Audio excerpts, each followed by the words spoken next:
One spilled tray, one stolen dance. When server Alana Brooks ruins billionaire Julian Marchand's tux at the city's most elite gala, she expects to be fired, not swept into a world of secrets, scrutiny, and possibly love. Before we get into the story, comment below where in the world you are watching from today. The city lights twinkled against the dark sky as Alana Brooks adjusted her plain black uniform in the employee bathroom of the Grand Harbor Hotel. At 33, she had worked more catering jobs than she could count, but tonight was different. The Blackstone Gala wasn't just any event, it was the social highlight of the year. Remember, don't make eye contact with the guests, Jenny, the catering supervisor, reminded the staff as they gathered in the service area. You're here to serve, not to be seen, Alana nodded, pinning her curly brown hair under the required cap. She didn't need the reminder. So after years of working jobs like this, she'd mastered the art of invisibility. Becoming part of the background was how she survived. "These shoes are killing me already," she whispered to Marco, another server who'd been assigned to her section. She'd borrowed the black pumps from her neighbor, since her own pair had finally fallen apart last month. "Just 6 hours to go," Marco said with a sympathetic smile. "Think of the overtime pay." Alana thought about the pile of bills waiting on her kitchen table, the overdue rent notice, the electric bill with its threatening red stamp, her mother's medication costs. Yes, the overtime would help, but it would barely make a dent. The glass-domed ballroom of the Grand Harbor Hotel was transformed into a wonderland of crystal and light. Chandeliers cast a golden glow over tables draped in white silk. Fresh flowers perfumed the air. Outside the massive windows, the harbor waters reflected. The stars. "It's like a fairy tale," Alana murmured despite herself as she arranged glasses on her serving tray. "A fairy tale we're not invited to," Marco replied with a wink. "Now remember, Section 4 is all yours. That includes the host's table, so don't mess up." Alana's stomach tightened. "The host's table? You mean Julian Marchand himself? The billionaire bachelor? The man who hasn't smiled since his sister died 2 years ago? The guy who could buy and sell this hotel as a weekend hobby?" Taking a deep breath, Alana lifted her tray and stepped out onto the ballroom floor. The guests were arriving, women in designer gowns that probably cost more than she made in a year, men in custom tuxedos with diamond cufflinks. They laughed and air-kissed and clinked champagne glasses, oblivious to the servers moving among them. Just as she'd been trained, Alana kept her eyes lowered, her movements efficient. She offered champagne, cleared empty glasses, and faded back to refill her tray. No one thanked her, no one noticed her, just as it should be. Then Julian Marchand arrived. A hush fell over the crowd as he entered. Even without looking directly at him, Alana could feel his presence. At 41, Julian Marchand wasn't just wealthy, he was powerful. His investment firm controlled billions, and a single word from him could make or break the stock market.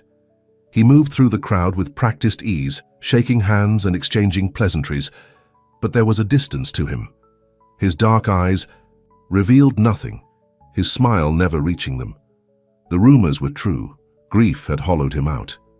"That's him," Marco whispered as they passed in the service corridor. "They say he hasn't dated anyone since his sister's death."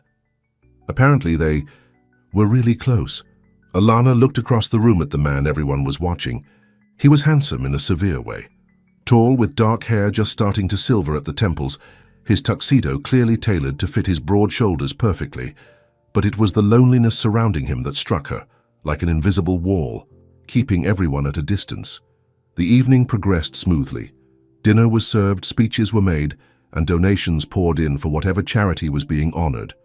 Alana moved back and forth from the kitchen, serving courses and clearing plates, her feet screaming in the borrowed shoes. "Last round of wine service before dessert," Jenny announced to the staff. "Then we're in the home stretch." Balancing a tray of red wine glasses, Alana made her way to the host's table. Her section, her responsibility. Julian Marchand sat with his back straight, barely touching his food, nodding at whatever the woman beside him was saying. Something about him made Alana pause. Perhaps the way his fingers kept absently touching the silver watch on his wrist, or the distant look in his eyes whenever he thought no one was watching. "He looks as out of place as I feel," she thought suddenly. That's when it happened. Another server, new and nervous, backed up without looking, bumping hard into Alana. She stumbled, her balance already compromised by the too tight shoes. The tray tilted, wine glasses slid. Red liquid splashed across the white tablecloth and directly onto Julian Marchand's pristine white shirt and custom tuxedo jacket. Time seemed to stop. The music faded. Conversations halted mid-sentence. Every eye in the ballroom turned to stare. Crimson spread across the expensive fabric. Julian Marchand stood, his chair scraping against the marble floor. "I'm so sorry," Alana gasped, her cheeks burning with humiliation. "I'm so sorry, sir." She fumbled for the napkin at his place setting, then realized that touching him would only make things worse. This would cost her the job for sure. Maybe even a demand to pay for the ruined suit, money she absolutely didn't have. "It was my fault," she stammered, head bowed, awaiting her sentence. "I'll go get the manager." But instead of the angry outburst she expected, there was silence. When she finally dared to look up, Julian Marchand was watching her with an expression she couldn't read. Then he did the unthinkable. He reached out and gently took the empty tray from her trembling hands, setting it aside on the table. His movement was careful, deliberate. "It's just a suit," he said, his voice deep and surprisingly soft. Then, louder so others could hear, "But you? You look like you could use a dance." Gasps rippled through the ballroom. Phones appeared, cameras, flashing. The woman seated beside Julian, some socialite with diamonds dripping from her ears, looked as though she'd been slapped. I don't... Alana couldn't form a coherent sentence. This had to be some cruel joke. Any second now, he'd laugh and have security escort her out. But Julian Marchand didn't laugh. Instead, he held out his hand. "One dance. Unless you'd prefer I call your supervisor." It wasn't really a choice. With her apron stained with wine and her borrowed shoes pinching her toes, Alana placed her hand in his. It was warm, his grip firm, but gentle as he led her to the center of the dance floor. The orchestra, after a confused pause and a nod from Julian, began to play again. A slow waltz. "I don't know how to dance like this," she whispered, mortified as he placed his other hand lightly on her waist. "Just follow my lead," he replied, guiding her into the steps. "And breathe. You look like you might faint." "Why are you doing this?" Alana asked, her voice barely audible over the music. "I ruined your suit." Something flickered in his eyes, a spark of... what? Amusement? Interest? Maybe I was bored of pretending to enjoy myself. Maybe I wanted to give them something real to talk about for once. As they moved slowly across the floor, Alana became aware of just how close they were. She could smell his cologne, something expensive but subtle. She could see the fine lines around his eyes, the shadow of stubble along his jaw, despite a close shave. He wasn't just handsome, he was real, human. "They're all watching us," she said, trying not to step on his polished shoes. "Let them watch." For the first time, a hint of a smile touched his lips. "You have a name?" "Alana. Alana Brooks. Julian Marchand." She almost laughed. "I know who you are. And yet you're the first person tonight who's looked at me like I'm just a man, not a bank account." The music continued, and strangely Alana began to relax. The steps came easier. The stairs bothered her less. For just this moment she allowed herself to be seen. When the dance ended, Julian stepped back and gave her a small bow. "Thank you, Alana Brooks." Before she could respond, he turned and walked away, cutting through the crowd of stunned onlookers as if they weren't there. The spell broken, Alana hurried back to the service area, her heart pounding. Jenny was waiting, her face white with shock. "What was that? Do you know who that was?" "I'm fired, aren't I?" Alana asked, removing her cap and letting her curls fall free. To her surprise, Jenny shook her head. "Mr. Marchand's assistant just came by. He said you're to take the rest of the night off with full pay." Marco appeared beside them, eyes wide. "Alana, you're all over social media already. Someone posted a video of the dance." He held up his phone, showing her the image that would soon be everywhere. Julian Marchand, the billionaire who never smiled, with his hand resting on the back of a server in a wine-stained apron, both of them suspended in a moment that looked Magical. I just want to go home, Alana said, suddenly exhausted. 2 hours later, changed back into her jeans and sweater, Alana sat on the bus headed to her small apartment in the unfashionable part of town. Her phone kept buzzing with messages from co-workers who'd seen the video, asking what Julian Marchand had said, what it felt like to dance with him. She didn't answer. How could she explain that for a few minutes she'd felt something she hadn't felt in years? Something like value, worth. As if she weren't invisible after all. As the bus rumbled through the late-night streets, taking her back to her real life of double shifts and overdue bills, Alana told herself to forget it. Men like Julian Marchand didn't exist in her world. Tomorrow he wouldn't even remember her name. She was wrong. The next morning, as she dragged herself to her weekend job at the Suds and Duds laundromat, a black town car was parked outside. A driver in a uniform stood beside it, checking his watch. When he saw her approach, he straightened. "Miss Brooks, Mr. Marchand would like to speak with you." The back door opened and there he was, Julian Marchand, dressed casually in jeans and a sweater that probably cost more than her rent, looking at her with those same intense eyes. "Good morning, Alana," he said, as if this were a perfectly normal occurrence. "I believe we have a conversation to finish." And just like that, Alana Brooks's ordinary life was about to become extraordinary. Alana stood frozen on the sidewalk outside the laundromat. Julian Marchand was here in her neighborhood, sitting in a luxury car and looking at her like he'd been waiting all morning just to see her. "I'm working," she said finally, clutching her worn purse tighter. "I can't just leave." Julian stepped out of the car, drawing curious glances from passers-by. With his designer clothes and commanding presence, he stuck out in this neighborhood like a diamond in a coal pile. "I understand," he said. "What time do you finish?" Alana blinked in surprise. 4 o'clock. "Then I'll come back at 4. Before she could argue, he handed her a business card. "My personal number, in case you change your mind." As he turned to leave, Alana found her voice. "Why? Why me? Is this some kind of joke?" Julian paused, looking back at her with those serious eyes. "No joke. Last night was the first real moment I've had in 2 years. I'd like to know why." Then he was gone, sliding back into the car that purred away from the curb, leaving Alana staring after it with the business card clutched in her hand. Inside the laundromat, Mrs. Patel, the owner, was already sorting detergents. "You're late." "Alana, and who was that man in the fancy car?" "Nobody," Alana said quickly, tucking the card into her pocket. "Just a mix-up." The morning passed in a blur of washing machines folding tables and customers dropping off their weekly laundry. But Alana couldn't stop thinking about Julian's words. The first real moment in 2 years. What did that even mean? During her lunch break?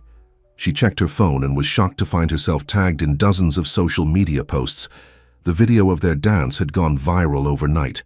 There she was, in her stained apron and borrowed shoes, being waltzed around the ballroom by one of the richest men in the country. The comments ranged from romantic to cruel. Cinderella moment. "Who is she? Gold digger alert. Julian Marchand's mystery woman." Alana quickly put her phone away, her appetite gone. She wasn't a mystery woman. She was just Alana Brooks, a woman working 3 jobs to stay afloat, who lived in a 1-bedroom apartment with thin walls, who hadn't been on a real date in over 2 years because she simply didn't have the time or energy. At exactly 4 o'clock, the Blacktown car returned. This time, Julian got out and came into the laundromat, causing Mrs. Patel to nearly drop the bottle of fabric softener she was holding. "You came back," Alana said, untying her work apron. "I said I would." Julian stood awkwardly among the rumbling dryers and folding tables. In this ordinary setting, he seemed both out of place and somehow more human. "I thought maybe we could talk. Over coffee." Mrs. Patel was practically vibrating with curiosity behind the counter. "Go ahead, Alana," she urged. "I can close up." 20 minutes later, they were sitting in a small cafe 3 blocks away. It wasn't fancy, just a neighborhood place with mismatched mugs and pastries that had been in the case since morning. but Julian didn't seem to mind. "The internet is talking about us," Alana said, wrapping her hands around her coffee mug. "The internet always talks. Tomorrow it will be something else." Julian stirred his coffee, though he hadn't added anything to it. "I'm sorry if it's caused you trouble. My roommate thinks I've been hiding a secret life from her." Alana smiled despite herself. "My phone hasn't stopped buzzing since last night." Julian's expression softened slightly. "Mine too, though for different reasons. My publicity team wants to issue a statement. My friends think I've lost my mind. And Vivian Hartwell, she was sitting next to me at the gala. She's been calling non-stop." Vivian Hartwell? The woman with the diamonds? Alana remembered the look of shock on the socialite's face when Julian had asked her to dance. "We dated. Briefly. Years ago." Julian dismissed it with a wave of his hand. "It didn't work out." "I'm sure you have lots of women wanting to date you," Alana said before she could stop herself. To her surprise, Julian laughed, a short, rusty sound as if he didn't use it often. "You'd think so, wouldn't you? But most people want to date my bank account, not me." There was no self-pity in his voice, just a statement of fact that made Alana look at him more closely. Behind the wealthy exterior was a man who seemed tired. Lonely, even. "Why did you ask me to dance?" she asked directly. "The truth." Julian was quiet for a moment, his fingers tracing the rim of his coffee mug. "When the wine spilled, everyone in that room was looking at you, waiting for me to be angry, to have you fired. It was like they were hungry for it." He looked up, meeting her eyes. "But you looked at me like I was just a person who might need a napkin. Not Julian Marchand the billionaire, just a man with a stained suit." Alana hadn't expected such honesty. "I was terrified," she admitted. "But you stood your ground, you didn't cry or run away, you took responsibility." He leaned forward slightly. "Do you know how rare that is in my world? People either want something from me, or they're afraid of me. You were neither." They talked for over an hour about nothing important and everything that mattered. Alana told him about growing up with a single mother who'd worked at the local bakery, until arthritis made it impossible. How she'd put college on hold when her mother got sick. How she juggled multiple jobs just to keep the lights on. Julian talked about his younger sister Maria, who had died of cancer 2 years ago. How she'd been his best friend, the only person who treated him normally. How empty his life had felt since then, going through the motions of business deals and charity galas without any real joy. "She would have liked you," he said suddenly, surprising himself with the admission. "Maria, she always said I needed someone who wouldn't take my nonsense." Alana laughed. "And do I not take your nonsense? You're sitting in a cafe with a man you just met, telling him your life story, so the jury's still out." But his eyes were warm when he said it, and Alana felt something flutter in her chest. When they finally left the cafe, the sun was setting. Julian insisted on driving her home, though Alana protested that her neighborhood wasn't what he was used to. "I grew up in a 2-bedroom apartment above a hardware store," he said, surprising her again. "My father worked 60 hours a week. I didn't have a neighborhood like this until after college. So how did you—" Alana gestured vaguely, meaning his current wealth. "Software design. I created a security program that every major bank wanted. Sold it for 8 figures when I was 26. Invested the money, got lucky." He said it matter-of-factly, without pride or false modesty. The rest just happened. When they reached her apartment building, a worn brick structure with window, air conditioners rattling in most units, Julian walked her to the door. "I'd like to see you again," he said simply. Alana hesitated. This was crazy. Men like Julian didn't date women like her. "Why?" "Because when I'm with you, I remember what it's like to feel something." His honesty was disarming. "But if you're not interested—" "I didn't say that," Alana interrupted. Then more cautiously, "But my life is complicated. I work all the time. I can't just drop everything because a billionaire decided I was interesting for a day." Julian nodded, respecting her directness. "Fair enough. How about tomorrow? You mentioned you're free on Sunday mornings." She hadn't expected him to remember that detail from their conversation. "Yes, but I'll pick you up at 9. Wear comfortable shoes." He smiled, a real smile that reached his eyes. "No dancing this time, I promise." Before she could argue further, he was gone, leaving Alana standing on her doorstep wondering if she'd imagined the whole thing. Sunday morning arrived clear and crisp. Alana had barely slept, alternating between excitement and anxiety. What? Did one wear on a... Was it a date, an outing, a bizarre social experiment? She settled on jeans, a simple blouse, and comfortable boots, practical but nicer than her work clothes. At exactly 9, Julian pulled up, not in the town car, but driving himself in a modest SUV. He was dressed down in jeans and a sweater, looking more like a regular guy than a billionaire. "Where are we going?" Alana asked as she buckled her seatbelt. "You'll see." 30 minutes later, they pulled up in front of a small bakery in a part of town Alana rarely visited. The sign above the door read, "Maria's Memories." "This was my sister's favorite place," Julian explained as they went inside. "She used to drag me here every Sunday. Said their cinnamon rolls were better than any 5-star restaurant. The bakery was warm and fragrant, with mismatched tables and chairs and photographs covering the walls. An elderly man behind the counter greeted Julian by name, his face lighting up. "Julian, it's been too long and you've brought a friend." "Alana, this is George. He and his wife Elaine own this place. They've been feeding me since I was nobody." George winked at Alana. He was always somebody. Just had less money and more hair back then. They settled at a corner table with coffee and cinnamon rolls that were indeed amazing. Julian pointed to a photograph on the wall, a smiling young woman with his same dark eyes, her arm thrown around his shoulders. That's Maria, on her 28th birthday, 6 months before she got sick. Alana studied the photo. The woman was beautiful, full of life. "She looks happy." She was, always, even at the end. Julian's voice grew quiet.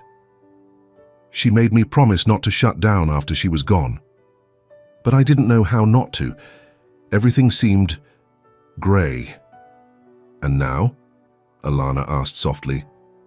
Julian looked at her, really looked at her. "Now, I'm sitting in my sister's favorite bakery with a woman in practical boots who doesn't care about my money. Things feel a little less grey." They spent the morning walking through the neighborhood, Julian showing her places that had meant something to Maria.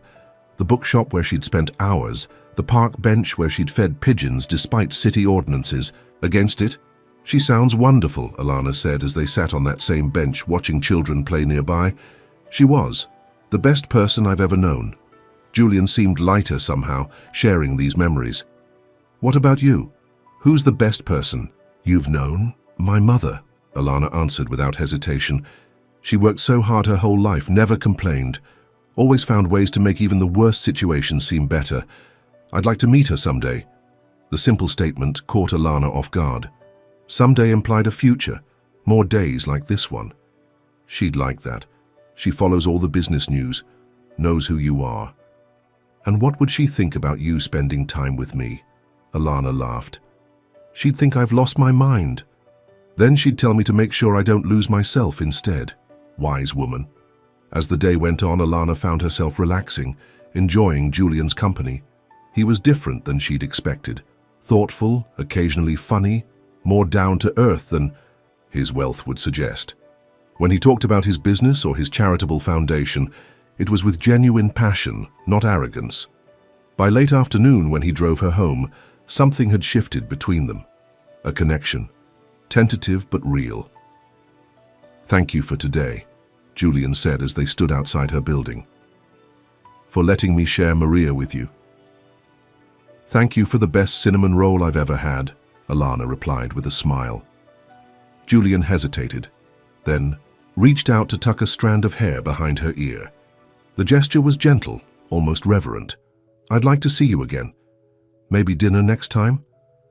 Alana knew she should be cautious. Their worlds were too different. This couldn't possibly work. But something about the way he looked at her, like she mattered, like she was truly seen, made her nod. Dinner would be nice. As Julian drove away, Alana's phone buzzed with a text message. It was from him. "That night, you didn't just spill wine. You cracked something open in me. Something I thought was gone." She read it 3 times, her heart beating faster each time. Then she saved the message but didn't reply. Not yet. This was moving too fast.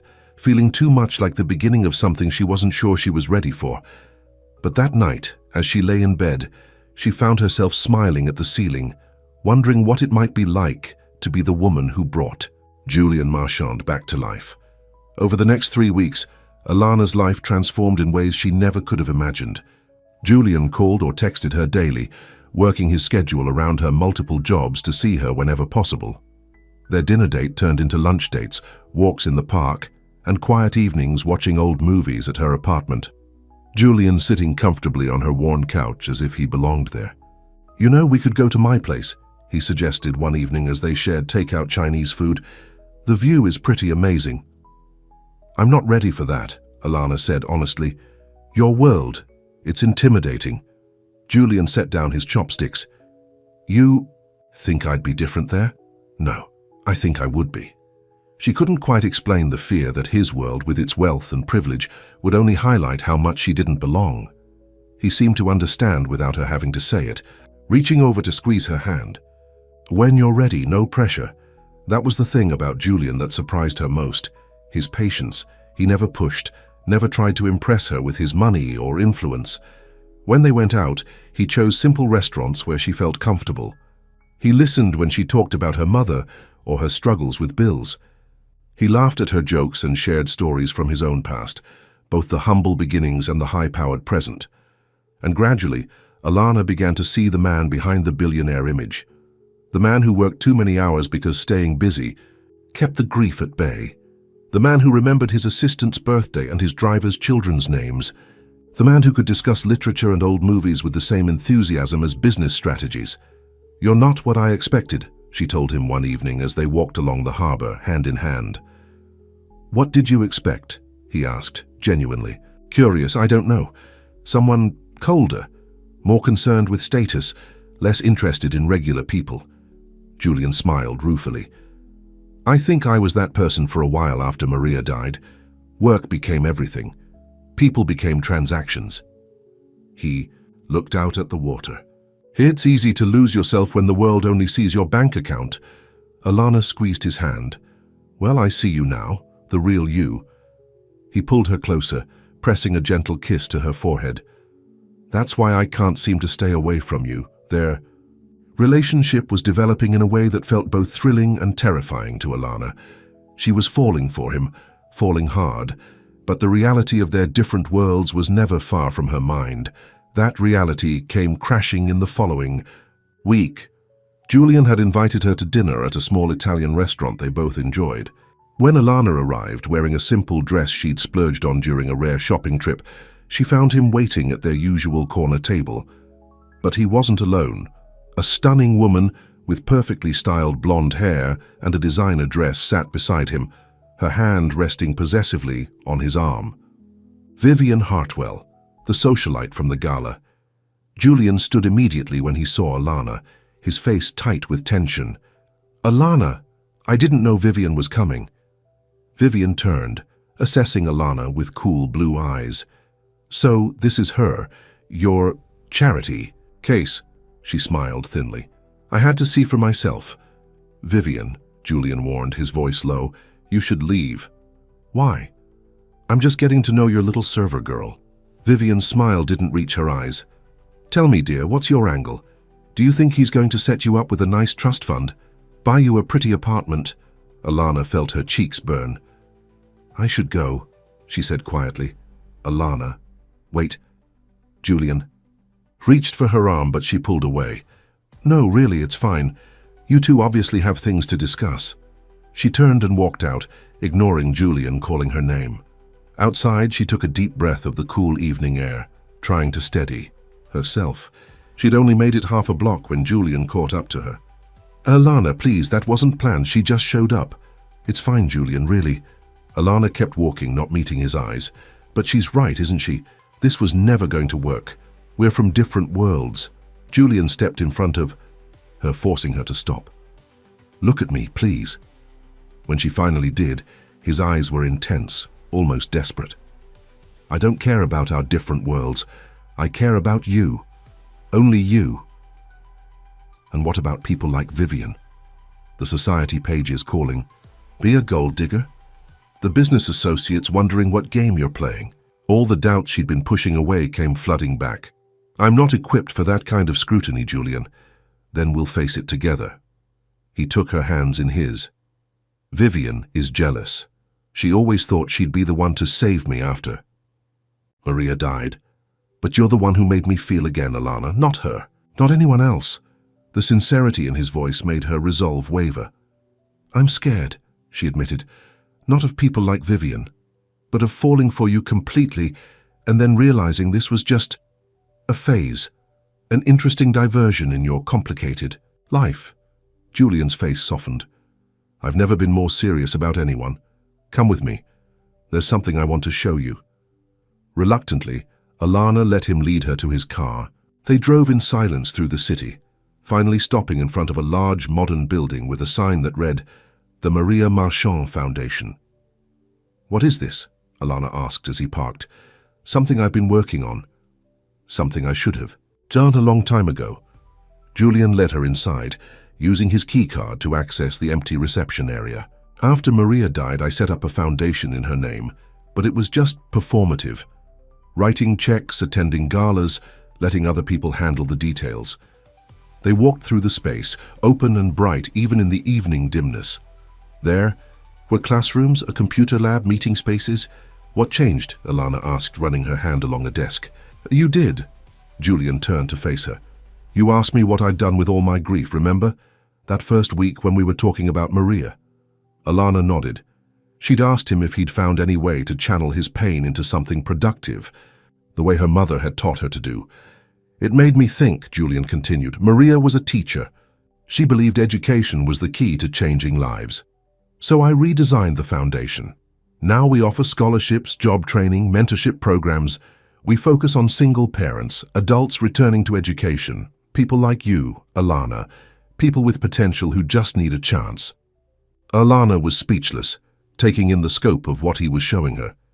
You did all this because of what I said? I did it because you reminded me of who I used to be, who Maria always believed I could be. He stepped closer, taking her hands. I've spent 2 years sleepwalking through life. Meeting you woke me up, made me remember that my money and influence could actually help people, not just impress them. The passion in his voice, the sincerity in his eyes, Alana felt herself falling even deeper. It's amazing, Julian, truly. There's more. He led her down a hallway to a door marked Director. Inside was a simple office with large windows overlooking the city. I want you to run it. Alana's mouth fell open. What, Julian? I don't have any experience with... You have life experience, compassion, understanding of exactly what our clients are going through. His eyes were alight with excitement. You could finish your degree, we'd pay for it, and oversee the programs here, make a real difference. For a moment, Alana was tempted. It sounded perfect, meaningful work, a chance to help others, financial security. But then the reality hit her. People would say you gave me the job because we're involved. Let them say it. I'd know it was true. She stepped back, creating distance between them. I can't accept a job from you, Julian. Not like this. His face fell. It's not charity, Alana. I believe in you. And I need to believe in myself, on my own terms. She took a deep breath. I applied for a scholarship last month before I met you, to finish my business degree. If I get it, I'll do it on my own merits. Julian was quiet for a moment, then nodded slowly. I understand. I don't agree. But I understand. As they drove back to her apartment, the tension between them gradually eased. Julian reached over, taking her hand. I'm sorry about Vivian, about pushing too hard with the foundation job. I'm sorry I ran out, Alana replied.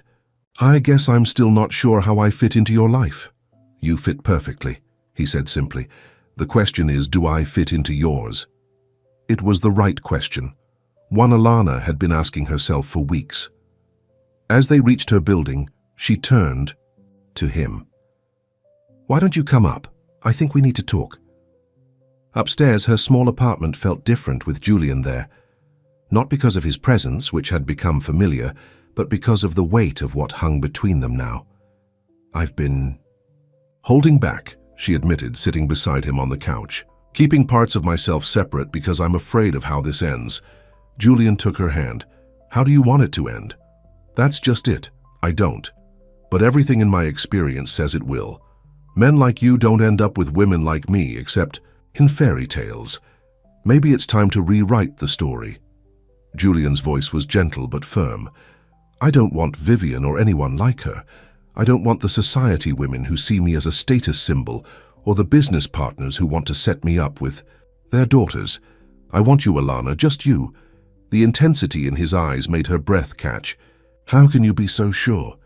We've only known each other for a month, because in that month I've felt more alive than I have in years. He cupped her face in his hands. I'm not asking for forever right now. I'm just asking you to stop waiting. For this to fall apart and start believing it might work. Something shifted in Alana's heart, a wall coming down, a fear receding.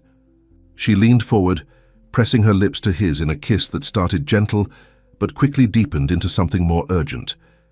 Julian pulled her closer, his hands tangling in her hair as they lost themselves in each other. Later, curled against his side, Alana felt a peace she hadn't expected. Stay tonight, she whispered. Just to sleep. I want to wake up with you here. Julian pressed a kiss to her forehead.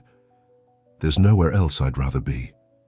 The next morning, Alana woke to the smell of coffee and the sound of Julian moving around. Her tiny kitchen. Dressed in his clothes from the night before, he looked surprisingly at home. Morning, he smiled, offering her a mug. Hope you don't mind. I found the coffee maker. Not at all. Alana took the mug gratefully, studying him in the morning light. You look happy. I am.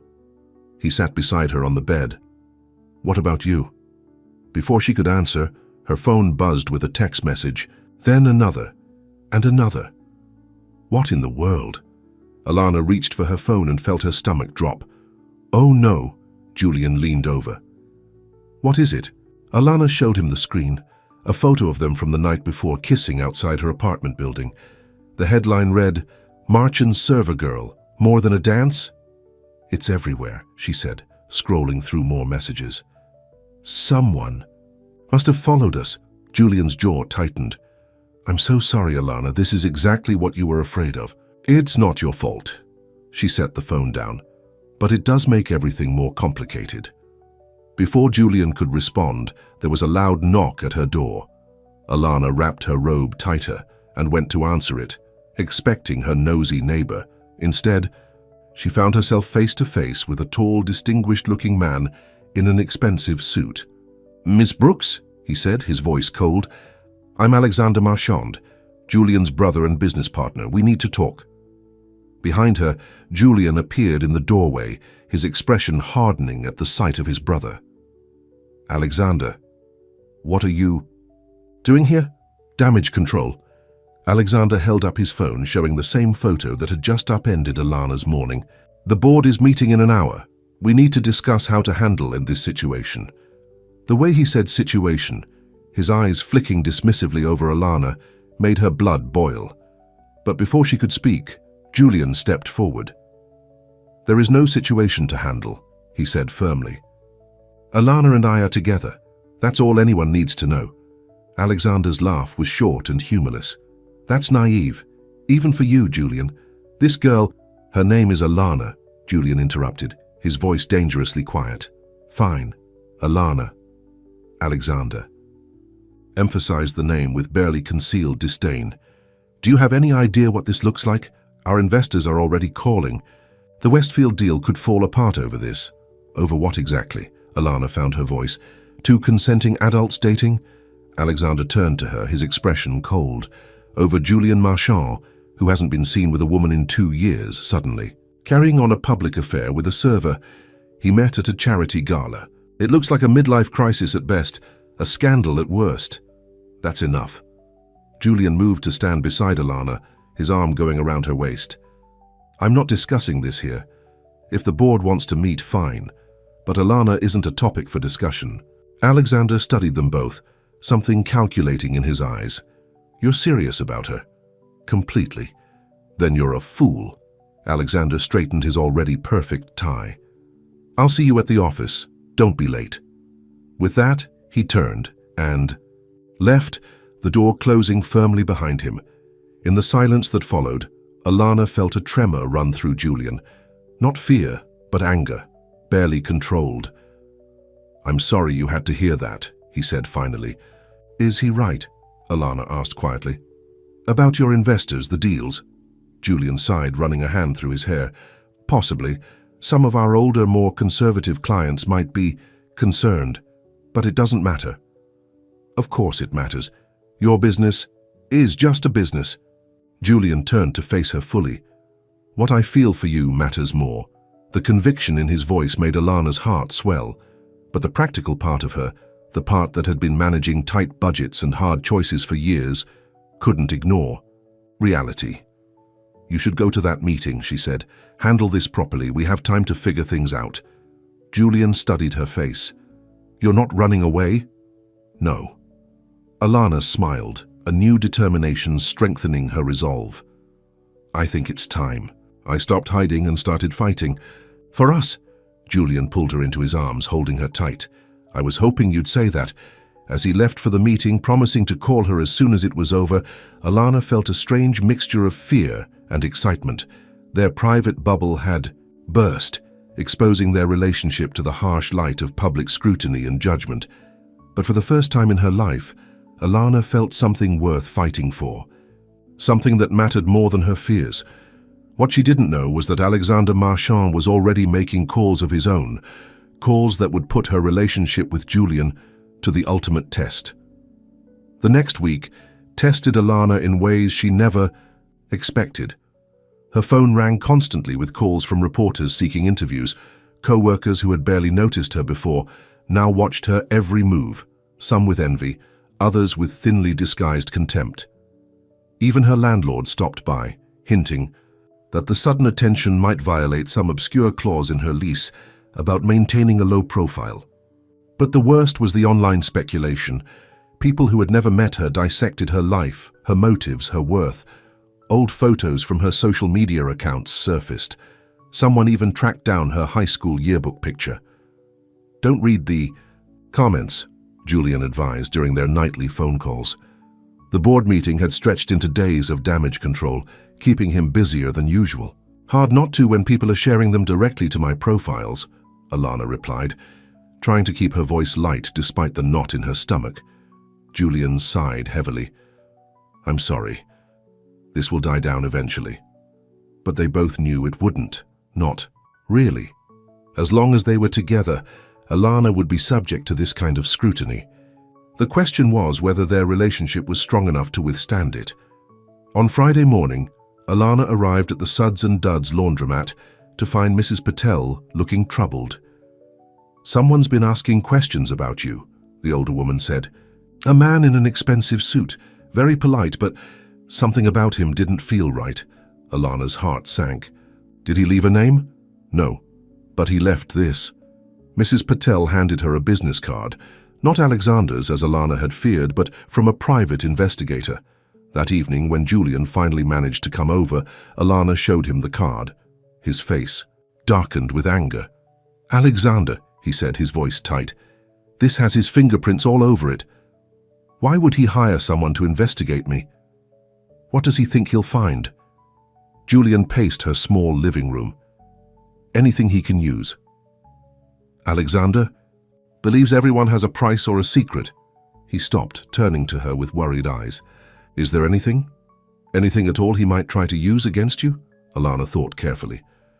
"I've never been arrested, never done drugs. Paid my taxes late once when Mom was in the hospital, but I set up a payment plan." She shrugged. "I'm pretty boring, honestly." Julian's expression softened. "You're anything but boring." He sat beside her, taking her hands. "But Alexander won't stop. He sees you as a threat to everything we've built." "Why? Because I don't fit the image of the kind of woman you should be with?" "Because he can't control you." Julian's thumb traced circles on the back of her hand. "And by extension, he can't control me when I'm with you." That weekend, Julian insisted on taking Alana away from the city to a small beach house he owned about 2 hours up the coast. "We both need a break," he said. "Just 2 days with no reporters, no Alexander, no judgmental stares." The beach house wasn't what Alana expected. Instead of a mansion, it was a modest cabin overlooking the water with weathered cedar siding and a wide porch. Inside was comfortable but simple, more like a family retreat than a billionaire's showplace. "Maria and I bought this together," Julian explained as they walked along the shore that evening. "We promised each other it would never be renovated or improved. This was our place to be normal." Alana understood then why he'd brought her here. This wasn't just an escape. It was an invitation into the most private part of his life, the part he shared with his beloved sister. That night, sitting on the porch watching the moonlight on the water, Julian seemed more relaxed than she'd ever seen him. "I've been thinking," he said, his arm around her shoulders, "about what you said, finishing your degree on your own terms." "I haven't heard back about the scholarship yet," Alana admitted. Between the media frenzy and work, she'd almost forgotten about her application. "Whatever happens, I respect that you want to make your own way." Julian turned to face her. "But I want you to know something. My feelings for you, they're not dependent on you staying exactly as you are now. I want to see you grow, achieve your dreams, become whoever you want to be." His words warmed her heart. For so long, Alana had clung to her independence, afraid that accepting help meant losing herself. But Julian wasn't asking her to change. He was offering to support her journey, whatever it might be. "I think I'm falling in love with you," she said softly, the admission both terrifying and freeing. Julian's smile was like sunrise. "I know I'm falling in love with you." He kissed her then, and for a perfect moment there was no outside world, just them, the sound of waves, and the promise of something real growing between them. Their sanctuary was shattered the next day when Julian received an urgent call from his office. As he spoke in low tones on the porch, Alana could see the tension returning to his shoulders, the furrow deepening between his brows. "We have to go back," he said when he hung up. "Alexander has called an emergency board meeting for tomorrow morning. They're voting on whether to remove me as CEO. Can he do that? With enough support from the board, yes." Julian ran a hand through his hair. "Our largest client is threatening to pull out. Alexander is using it as leverage." The drive back to the city was quiet, both of them lost in thought. This was exactly what Alana had feared, that their relationship would cost Julian something irreplaceable. His company wasn't just a business. It was the legacy he'd built, the empire he'd created from nothing. "Maybe we should take a step back," she suggested as they neared the city. "Just until things settle down." Julian glanced at her sharply. "Is that what you want?" "Of course not, but I don't want to be the reason you lose everything you've worked for. You think I'd choose the company over you?" His knuckles whitened on the steering wheel. "I think you shouldn't have to choose at all." Alana looked out the window at the familiar skyline coming into view. "But Alexander is forcing that choice, isn't he?" When they reached her apartment, Julian insisted on coming up, even though he had meetings to prepare for. "We're not ending this," he said firmly once they were inside. "Not because of Alexander, not because of the board, not because of public opinion." "Julian, no." He took her hands, his gaze intense. "I lost 2 years of my life after Maria died. I was breathing but not living. You changed that. You made me feel again. You made me care again. I won't go back to that half-life." His passion was overwhelming, and Alana realized, looking into his eyes, that she didn't want to go back either. Back to her careful, lonely existence where she kept the world at arm's length. "So what do we do?" she asked. "We fight, together." He squeezed her hands. "Come to the board meeting with me." Alana's eyes widened. "Me? But I'm the problem they're meeting about." "Exactly. Let them see you, the real you, not the caricature Alexander has painted." His eyes sparked with determination. "Let them see us together." It was a bold move, perhaps even a reckless one. But Alana was tired of hiding, tired of letting others define her worth.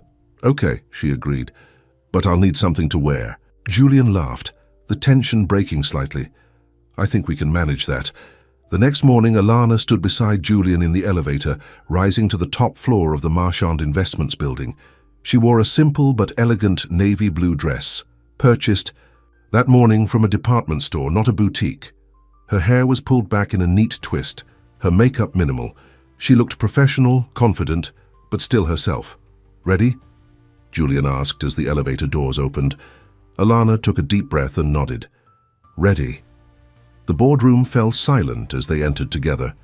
12 men and women in expensive suits sat around a massive table, expressions ranging from curiosity to open hostility. Alexander stood at the head of the table, his surprise at seeing Alana quickly masked by a cold smile. "Julian, I wasn't aware you were bringing a guest." "Not a guest, my partner." Julian's voice was firm as he led Alana to 2 empty chairs. "If we're discussing my personal life and how it affects this company, Alana has every right to be here." A murmur ran through the room. One of the older board members, a woman with steel grey hair and sharp eyes, leaned forward. "Mr. Marchand, while we appreciate your candor, this is highly irregular. So is voting to remove a CEO because of who he's dating," Julian countered. "But here we are." Alexander cleared his throat. "This isn't about who you're dating, Julian. It's about judgment, stability, the image we present to our clients." He slid a folder across the table. "The Westfield Group has expressed serious concerns about the direction of the company. They're prepared to withdraw their portfolio, worth over 300 million, unless changes are made at the executive level." "Meaning me," Julian said flatly. "Their words, not mine." Alana watched the exchange, feeling the weight of judgment from around the table. These people saw her as nothing, more than a liability, a poor decision Julian had made. The familiar urge to shrink, to make herself invisible, washed over her. But then she remembered how Julian had looked at her that first night, like she mattered, how he'd seen her when no one else did. "May I speak?" she asked, her voice steadier than she felt. Alexander looked surprised, then amused. "By all means, Ms. Brooks, the floor is yours." Alana stood, straightening her shoulders. "I understand how this looks to all of you. Julian Marchand dating a woman who serves drinks at parties you attend. It seems inappropriate, even suspicious." She met each person's gaze as she spoke. "You're wondering what I want from him, what angle I'm playing." Several board members shifted uncomfortably. "The truth is simple. I care about Julian. Not his money, not his position, not what he can do for me, just him." She turned to Alexander. "I know you've had me investigated.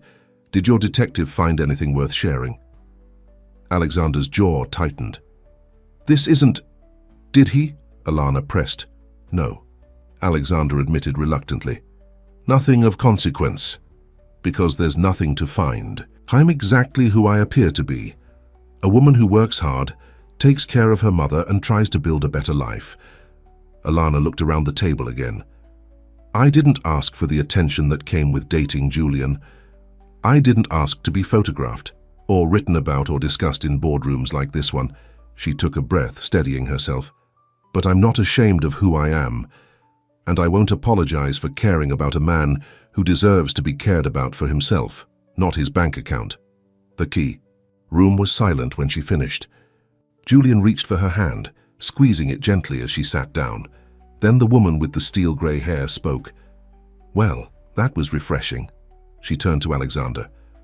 "I've sat on this board for 15 years, longer than anyone else in this room. I've watched Julian build this company from nothing." Her sharp eyes focused on him.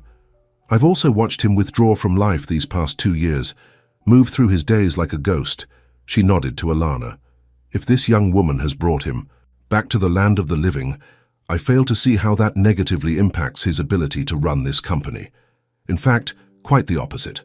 Another board member, a middle-aged man with kind eyes, nodded in agreement. "The Westfield Group has been threatening to leave for years. They use any excuse to renegotiate their rates. This is just their latest tactic." "We're talking about hundreds of millions in assets," Alexander insisted. "We're talking about using Julian's personal life as a weapon against him," the older woman corrected. "I, for one, won't be party to it." One by one, other board members voiced similar sentiments. Not all, there were still those who looked skeptically at Alana, but enough that Alexander's leverage was clearly slipping away. Finally, Julian stood. "I founded this company on 2 principles, integrity and innovation. I've never let fear of losing a client dictate how we operate, and I won't start now." His voice strengthened. "If the board has lost confidence in my leadership, I'll accept that. But I won't choose between my personal happiness and this company. They aren't mutually exclusive." Alexander's face had grown increasingly rigid as the room turned against him.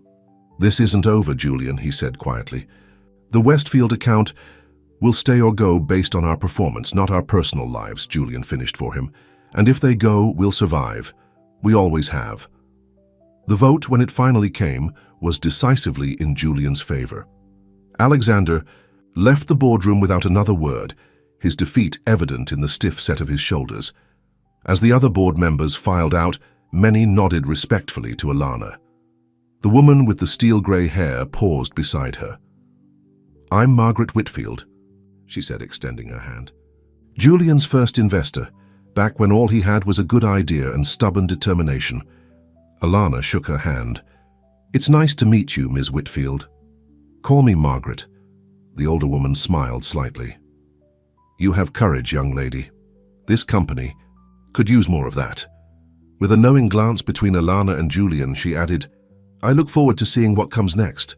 When they were finally alone in the boardroom, Julian pulled Alana into his arms. "You were incredible," he murmured against her hair. "I've never seen Alexander so thoroughly shut down." "I was terrified," Alana admitted, her heart still racing. "You didn't show it." Julian pulled back to look at her. "You stood your ground in a room full of people who've spent their lives intimidating others. Do you have any idea how remarkable you are?" Alana smiled, a new confidence filling her. "I'm starting to." They left the building hand in hand, stepping out into the bright midday sun. Photographers waited on the sidewalk, cameras ready. "Are you sure about this?" Alana asked quietly. "Once we walk out there together," Julian squeezed her hand. "I've never been more sure of anything." As they moved toward the waiting cameras, Julian suddenly stopped. Turning to Alana, he said clearly, for everyone to hear, "I love you, Alana. Brooks, every part of you. The woman who spilled wine on my suit. The woman who reads to her mother every Sunday. The woman who just faced down a boardroom of executives without flinching." Tears pricked Alana's eyes. "I love you too." The cameras flashed around them, capturing the moment. But for once, Alana didn't care who was watching. She was exactly where she belonged. 6 months later, Alana stood nervously in the entrance of the same glass-domed ballroom where she and Julian had first danced. The annual Blackstone Gala was underway, but this time she wasn't carrying a serving tray or wearing a uniform. She smoothed the skirt of her midnight blue evening gown, simple but elegant, chosen because it made her feel confident, not because of its designer label. The scholarship she'd applied for had come through, allowing her to return to college. Between classes and studying, she'd also started volunteering at the Maria Marchand Foundation, using her experience to help others like herself. "You look beautiful," Julian said, appearing beside her in his tuxedo, a different one than the night of the wine spill, though he'd kept the stained one as a memento.